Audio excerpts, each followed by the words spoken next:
আমরা তো সাইপ্রাস নিয়ে অনেক কাজ করছি, শুধু আমরা না, বাংলাদেশে অসংখ্য এজেন্সি আছে যারা সাইপ্রাস নিয়ে প্রচুর কাজ করছে এবং বাংলাদেশে অসংখ্য স্টুডেন্ট সাইপ্রাস যাচ্ছে। কিন্তু পাশাপাশি আমরা অনলাইনে অনেক লেখা এরকম দেখে থাকি যে সাইপ্রাস মানে একটা স্ক্যাম, এজেন্সিগুলো স্টুডেন্টদের ব্রেন ওয়াশ করে সাইপ্রাস পাঠাচ্ছে, বিভিন্ন অপরচুনিটি দেখিয়ে তাদেরকে কনভিন্স করছে শুধুমাত্র তাদের নিজেদের লাভের আশায়। তো এইটা আমাদের একটু ব্রেভ করে। আচ্ছা, তো প্রথমে আমরা যে কথাটা বলবো এই অ্যানসারটার প্রেক্ষিতে, সেটা হলো যে সাইপ্রাস আসলে স্ক্যাম কে কিভাবে উপস্থাপন করছে এটার উপরে। অ্যাকচুয়াল সাইপ্রাসটা আমরা কাদেরকে সাজেস্ট করি? যাদের আইএলটিএস স্কোর কম, এরপর ধরেন আইএলটিএস স্কোর ভালো কিন্তু অন্যান্য কান্ট্রির রিজেক্ট আছে, অথবা ধরেন এমন কিছু স্টুডেন্ট তারা অনলি ইউরোপিয়ান ইউনিয়নের একটা ডিগ্রি নিতে যাচ্ছে without any hassle, without any rejection, without India travelling. এইরকম যদি কিছু হয় তাহলে আমরা তাদেরকে সাইপ্রাস বলছি। আমাদের কাছে অনেক সময় স্টুডেন্ট এসে বলে যে ভাইয়া আমাদেরকে এমন একটা কান্ট্রি বলেন যেখানে 100% শিওর শট ভিসা হবে। আপনি নিশ্চয়ই অবগত আছেন যে 2024-25 সালের যে ইউরোপিয়ান কান্ট্রিগুলোর ভিসা, আবার আমরা যদি ফার্স্ট ওয়ার্ল্ড কান্ট্রিগুলো বলি সেখানে বাজেট একটা বড় ফ্যাক্টর। সো সব কিছু মিলে যাদের বাজেট একটা মিনিমাম আছে, যাদের আইএলটিএস স্কোর 5 বা একটু কিছুটা বেশি আছে, যাদের কিছুটা গ্যাপ আছে, তাদের জন্য আসলে শিওর শট হচ্ছে সাইপ্রাস। এখন দেখেন, আপনার স্কোর অনেক কিছু থাকতে পারে, আপনি অনেকবার ট্রাই করতে পারেন, বাট আপনি যদি ভিসা রিজেক্ট হয় তখন আপনি কি করবেন? সো আমরা যখন ভিসা রিজেক্ট ছাড়া যদি কোনো কান্ট্রি সাজেস্ট করি তখনই আমরা সাইপ্রাসকে সাজেশন দিই। এখন এজেন্সি তো এজেন্সির কাজ করবে, বাট স্টুডেন্টের এই হলো যে সঠিকভাবে এজেন্সি নির্ধারণ করা বা নিজেও যদি প্রসেস করে সঠিকভাবে সেটাকে স্টেপ বাই স্টেপ করা। লাইক আপনি তো কাজ করছেন উইদাউট এনি সার্ভিস চার্জ নিয়ে সাইপ্রাসের কাজ করছেন, আমরাও সাইপ্রাসের কাজ করছি without any service charge. So আমাদের সাথেও স্টুডেন্টরা যোগাযোগ করতে পারে ফর দ্য অথেন্টিক প্রসেস।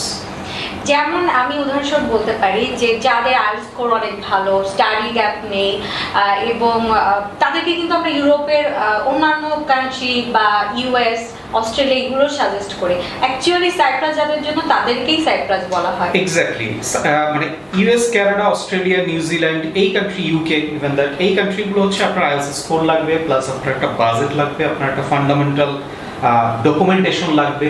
এইগুলো হলেই পরেই আপনি এই কান্ট্রিগুলোকে চয়েস করতে পারেন। আদারওয়াইজ আপনি ধরেন মাল্টার এখন ভিসা প্রসেস আপনিও জানেন যে মাল্টার ভিসার সাকসেস রেশিওটা কি। অনেক এজেন্সি বলে মাল্টার ভিসা সাকসেস রেশিও অনেক হাই।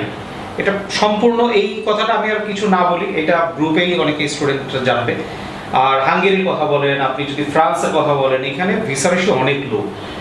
ইভেন দ্যাট ইটালি, সেটা বিলো 20%-এর নিচে এখন ভিসা রেশিও আমরা যদি লাস্ট 2 ইয়ার্স দেখি। সো আলটিমেটলি এইসব ক্ষেত্রেই শিওর সাকসেসের জন্য সাইপ্রাসটা বেস্ট, যেহেতু একটা ইউরোপিয়ান ইউনিয়নের কান্ট্রি এবং এর ডিগ্রিটাও বেশ ভ্যালুয়েবল ডিগ্রি। তার মানে এটাই যে আসলে স্ক্যাম যারা বলছে তারা ভুল বলছে বলাই যায়, কারণ স্টুডেন্ট অনুযায়ী যেটা সাইপ্রাসের জন্য ভালো বা যেটা ইউকে বা অন্য কান্ট্রির জন্য ভালো আমরা সেভাবেই তাকে সাজেস্ট করি। এক্স্যাক্টলি। তো আরেকটা কোশ্চেন থাকে যে ওখানে যেহেতু টুরিস্ট কান্ট্রি সাইপ্রাস, সেখানে প্রচুর কাজের সুযোগ, প্রচুর ইনকাম, এটা সবাই জানে, আমরাও বলি, কিন্তু ওই যে যারা বলে যে স্ক্যাম, তারা এটাকে আচ্ছা, এইখানে চমৎকার বিষয় হচ্ছে একটা স্টুডেন্ট যাচ্ছে পড়তে, রাইট? সো ডেফিনেটলি আমরা ধরবো না সে মাসে 2000 ইউরো 1500 ইউরো ইনকাম করবে। সো সে পড়তে যাবে, ডেফিনেটলি পড়ার পাশাপাশি ইন্টারন্যাশনাল একটা যে রুলস 20 আওয়ার্স পার উইক যে কাজের অপরচুনিটিটা, এটা ডেফিনেটলি সে অ্যাভেইল করবে। এই যে কাজের অপরচুনিটি, এটা অ্যাভেইল করা মানে কি? এটা মানে কি খালি ইনকাম করার না, এটা কিন্তু একটা নেটওয়ার্ক বিল্ড করে একটা স্টুডেন্টের, রাইট? ইন্টারন্যাশনাল স্টুডেন্টের একটা নেটওয়ার্ক বিল্ড করে। লাইক কানাডা বা ইউএসএ তে আমরা যদি সে ফর ওইখানে ম্যাকডোনাল্ডসের কথা বলি, আজকে যে ছেলেটা ওই জায়গার ক্লিনার ম্যাকডোনাল্ডসের, সে কিন্তু 2 দিন পর একটা কোম্পানির ম্যানেজার পোস্ট হোল্ড করে, কারণ সে হয়তো মাস্টার্স বা ব্যাচেলর অধ্যয়নরত, রাইট? সাইপ্রাসের ক্ষেত্রেও জিনিসটা অলমোস্ট সেম। এখন আমরা স্টুডেন্টকে সাজেস্ট করি কতটুকু ইনকাম করতে হবে, লাইক যত মিনিমাম ইনকাম যেটা করা যায় লিগ্যাল ওয়েতে, সেই লিগ্যাল ওয়েতে করলে কিন্তু তার একাডেমিক খরচ, তার লিভিং এক্সপেন্স, ইভেন দ্যাট তার হাতে কিছু সেভিংসও থেকে যাবে সাইপ্রাসে।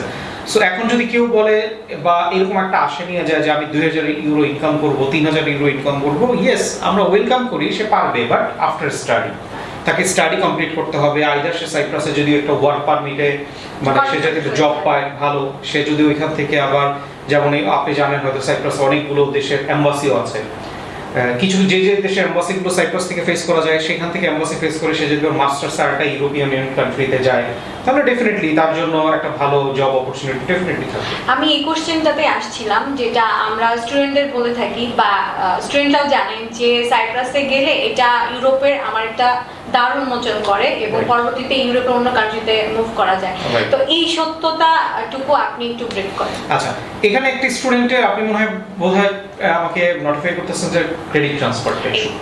ক্রেডিট ট্রান্সফার আসলে ওয়ার্ডটা দুই ওয়ার্ডের, বাট এটা প্রসেসটা অনেক কঠিন। কারা ক্রেডিট ট্রান্সফার করবে? আউট অফ 4 এ যদি 3.5 থাকে তবে কিছু কিছু ইউনিভার্সিটি তাদেরকে অ্যাকসেপ্ট করে। So in that case say credit transfer প্রসেসটা করতে পারে, বাট ক্রেডিট ট্রান্সফার প্রসেসটা কিন্তু similar like visa processing, like Bangladesh থেকে আমরা যেভাবে ভিসা পাই। আমরা তারপর জার্মানির কথা যদি বলি, সাইপ্রাসে কিন্তু জার্মানির এম্বাসি আছে।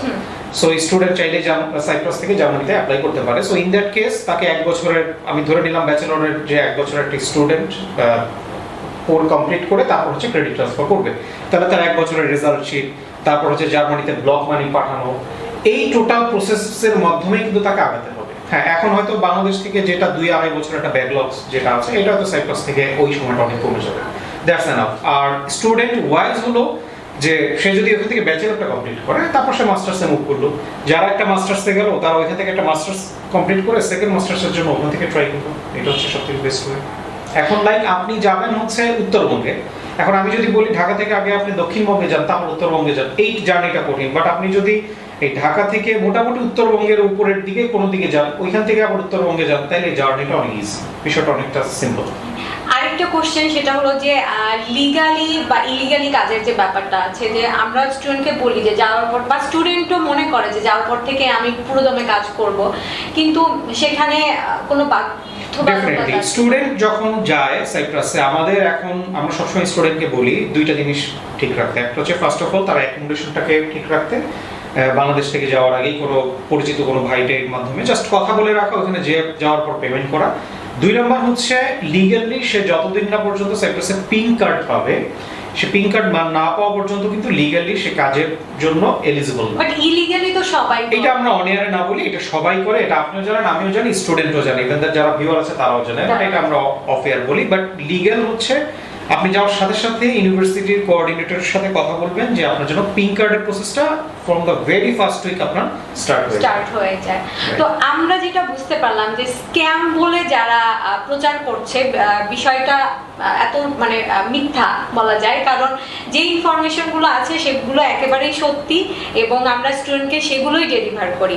সেই সাথে আমাদের এক্সপার্ট টিম কিভাবে আমরা ভিসা প্রসিডিউর মানে অ্যাপ্লিকেশন থেকে শেষ পর্যন্ত করি, এটা একটু আমাদের তো টোটাল প্রসেসটাই সাইপ্রাস স্টুডেন্টদের জন্য ফ্রি, বিশেষ করে অ্যাটেস্টেশন থেকে শুরু করে যাবতীয় সবকিছু ফ্রি দিচ্ছি আমরা। এবং আমরা কিন্তু আসলে সাইপ্রাসে কোনো সার্ভিস চার্জ বা ফাইল ওপেনিং চার্জ আমাদের নাই, ইভেন দ্যাট আমাদের কোনো হিডেন চার্জও নাই। অন্য এজেন্সির কাছে প্রথম গেলে তোমার পরে কাজ যখন শুরু করে তখন এই চার্জ ওই চার্জ দাও, এরকম কিছু নাই। ইভেন দ্যাট আমরা কিন্তু স্টুডেন্টের টিউশন ফিসটাও বলি যে ব্যাংকের থ্রুতে ইউনিভার্সিটিতে সেল করার জন্য। সো ইন দ্যাট কেস আমাদের কাছে প্রসেসটা আসলে অথেন্টিক। আপনি জাস্ট আমাদের কাছে একটা স্টুডেন্ট যদি আসে, ডেফিনেটলি মানে যত ঝামেলা আমাদের উপর যায়, স্টুডেন্টকে কিন্তু খুব একটা আমরা কোনো কিছু করতে হয় না। এক্স্যাক্টলি। সো যারা সাইপ্রাস নিয়ে চিন্তা করছেন আমাদের সাথে যোগাযোগ করতে পারেন ফর দ্য অথেন্টিক প্রসেসের জন্য। আপনি হয়তো অনেক জায়গায় ঘুরছেন, অনেক বড় ভাই হয়তো সাইপ্রাসে আছে, আসলে যে যত বড় স্বপ্ন দেখা, কিন্তু আসলে যেটা শুরুতে বললাম, স্টুডেন্টরা অত অবস্থায় যাবে, ডেফিনেটলি স্টুডেন্ট হিসাবে যতটুকু ইনকাম করার ততটুকুই তার ইনকামের একটা স্বপ্ন নিয়েই সাইপ্রাসে যাওয়া উচিত। তার মাথায় রাখা উচিত যে একটা ইউরোপিয়ান ইউনিয়নের ডিগ্রি, তার মাথায় রাখা উচিত যে তার 4 বছরে সে লিভিং এক্সপেন্সটা উঠাতে পারবে কিনা এবং কিছু সেভিংস করতে পারবে কিনা for the another masters or bachelor পর অ্যানাদার মাস্টার্স অর একটা মাস্টার্সের পর অ্যানাদার মাস্টার্স।